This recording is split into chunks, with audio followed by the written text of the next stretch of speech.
Баршаңызға қайырлы күн. Бүгін қырыққабаттан голубцы дайындаймыз. Өте ерекше дәмді болып шығады. Дайындап көріңіздер. Каналыма тіркеліп, лайк басуды ұмытпаңыздар. Ең алдымен қайнап тұрған суымызға тұз салып, қырыққабаттың ортасын осылай алып тастап, 10-15 минутқа салып аламыз, жібу үшін. Содан соң қайнап тұрған судан алып, суытып аламыз.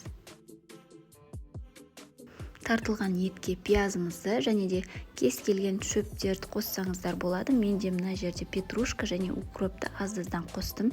Және де жартылай пісірілген күрішімізді тұз бұрышын салып, жақсылап араластырып аламыз.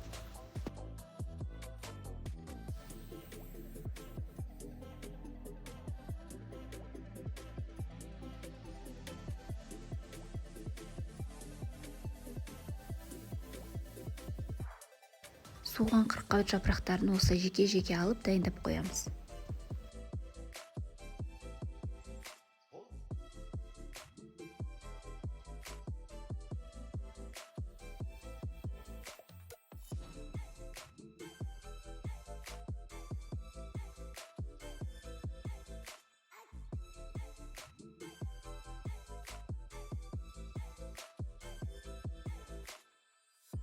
Содан соң видеодағыдай ортасындағы қатты жерін алып тастаймыз және де екі бөлікке бөліп аламыз, өзімізге ыңғайлы болу үшін. Енді голубцыларымызды орап шығамыз.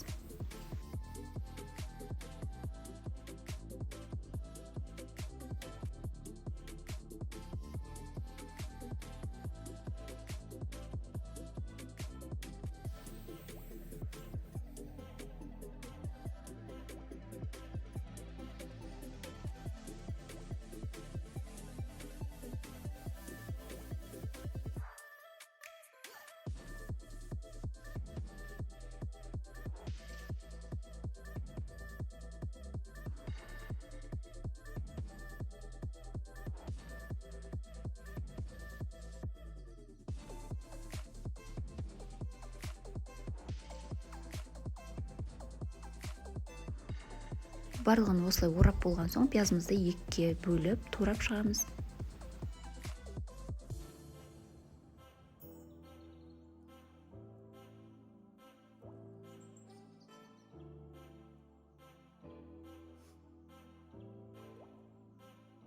Сәбізді үккіштен өткізіп аламыз.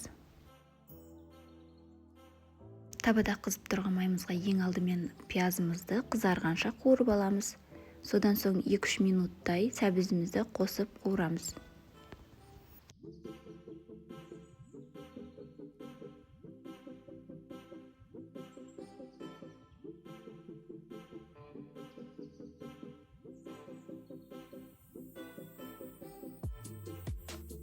Үстіне оралған голубцыларымызды видеодағыдай қойып шығамыз.